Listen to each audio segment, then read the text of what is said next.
নিঃস্ব অবস্থায় কি দোয়া করতে পারেন একজন মানুষ, এই দোয়াটা শিখে নেন, ইনশাআল্লাহ আপনার জীবনের সমস্ত সংকট কেটে যাবে ইনশাআল্লাহ। আমি নিজেও ওই দোয়াটা বেশি বেশি করার চেষ্টা করি।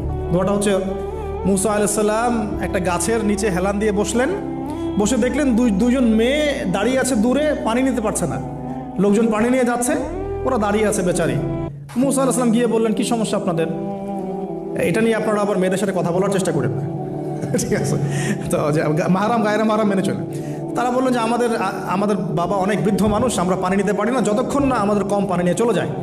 মুসা আলাইহিস সালাম তো একটু বললাম না, ফিজিক্যালি খুব স্ট্রং ছিলেন, থাকে না বডি বিল্ডার, সামনে গিয়ে কথা বলে সরো পানি দিতে দাও, তখন মানুষ একটু মূল্যায়ন করে না।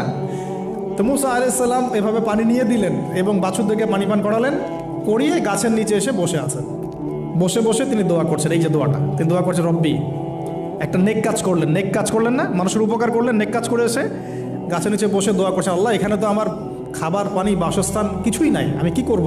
রব্বি ইন্নি লিমা আনজালতা ইলাইয়া মিন খায়রিন ফাকির, রব্বি ইন্নি লিমা আনজালতা ইলাইয়া মিন খায়রিন ফাকির। আবার বলেন, রব্বি ইন্নি লিমা আনজালতা ইলাইয়া মিন খায়রিন ফাকির। অর্থ হচ্ছে, হে আল্লাহ, তুমি তোমার পক্ষ থেকে আমার উপরে যে নেয়ামতগুলো দিবে, আমি এর জন্য ফকির হয়ে বসে আছি আল্লাহ। অর্থ বুঝে পড়বেন ভাই, নামাজ রোজা হজ জাকাত যাই করেন আল্লাহর ওয়াস্তে অর্থ বুঝে পড়বেন।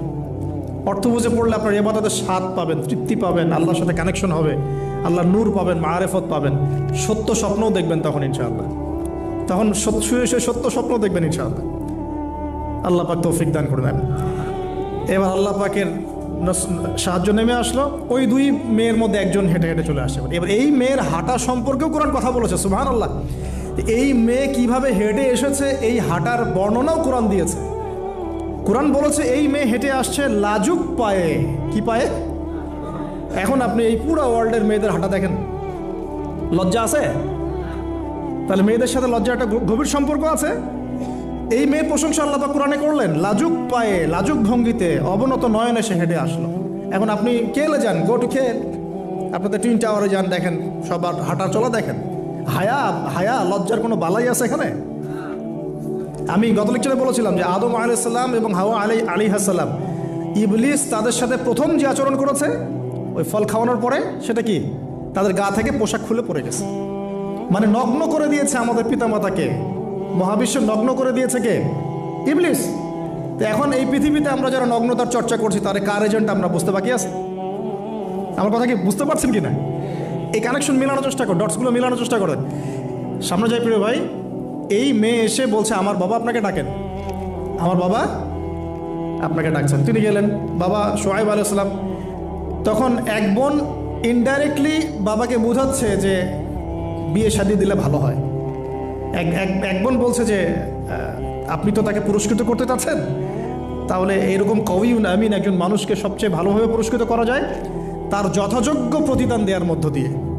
তো মেয়ের ইশারা বাবা বুঝেছেন, তিনি নিজের এক মেয়ের সাথে মুসা আলাইহিস সালাম বিয়ে দিলেন, সুবহানাল্লাহ। তবে শর্ত দিলেন, দেন মোহর কি? মোহর তো নাই। মোহর কি এবার? মোহর হচ্ছে 8 বছর তোমাকে আমার ফার্মে কাজ করতে হবে। এটা আগেকার একটা স্টাইল ছিল, সুন্নাহ। এটা এখন নাই, যদিও আগে এরকম ছিল যে দেনমোহর দেওয়ার জন্য এই একটা পদ্ধতি ছিল। যেমন ইয়াকুব আলাইহিস সালামের ক্ষেত্রেও এরকম 7 বছরের কথা আসছে, তিনি 7 বছর তার শ্বশুরের ফার্মে কাজ করেছেন। এটা নতুন ছিল না ওই সময়, এটা কমন ছিল।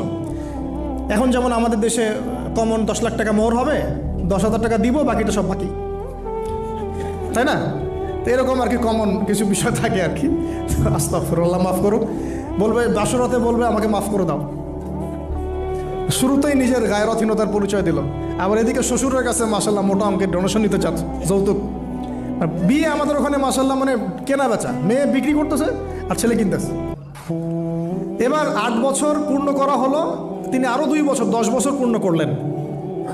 এই 10 বছরে মুসা আলাইহিস সালাম নববী পরিবেশ পেলেন, অভিভাবক পেলেন, স্ত্রী পেলেন, প্রেমময়ী সন্তান ইত্যাদি সব কিছু।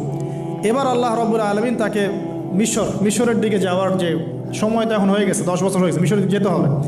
যাওয়ার পথে স্ত্রীর প্রসব বেদনা উঠেছে। তখন মুসা আলাইহিস সালাম আগুন খুঁজছেন। আগুন কি খুঁজছেন ভাই? আগুন খুঁজতে তুর পাহাড়ের ওখানে গিয়ে দেখছেন যে আগুন গাছে জ্বলছে।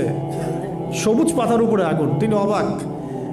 এই সময় আওয়াজ আসলো, বিসমিল্লাহির রহমানির রহিম, ইন্নী আনা রব্বুক ফাখলা'না আলাইক ইন্নাকা বিল ওয়াদিল মুকদ্দাস তুয়া। মুসা, ইন্নানি আনা আল্লাহ লা ইলাহা ইল্লা আনা ফা'বুদনি ওয়া আকিমিস সালাতা লিযিকরি। মানে এখানে অনেকগুলো কথা আছে, সূরা তাহার মধ্যে আছে। আওয়াজ চতুর্দিক থেকে ভেসে আসলো, মহান আল্লাহ রব্বুল আলামিন তার শান অনুযায়ী, তার ইজ্জত অনুযায়ী তিনি যেভাবে কথা বলেন সেভাবে মুসা আলাইহিস সালামের সাথে কথা বললেন। আল্লাহু আকবার। বললেন, ইয়া মুসা, হে মুসা, ইন্নানি আনা আল্লাহ, নিশ্চয়ই আমি আল্লাহ, লা ইলাহা ইল্লা আনা, আমি ছাড়া কোনো ইলাহ নাই, ফা'বুদনি, তুমি আমার ইবাদত করো, ওয়া আকিমিস সালাতা লিযিকরি, আমার ইবাদতের জন্য সালাত কায়েম করো, আমার জিকিরের জন্য সালাত কায়েম করো, আমার স্মরণের জন্য সালাত কায়েম করো। ফাখলা'না আলাইক, তোমার জুতা খুলে ফেলো, ইন্নাকা বিল ওয়াদিল মুকদ্দাস তুয়া, তুমি তুয়া উপত্যকায় আছো, পবিত্র তুয়া উপত্যকায় আছো। আদব শেখানো হলো, এভাবে অনেক কথোপকথন হলো। নবী মুসা আলাইহিস সালাম ভয় পেয়ে গেলেন।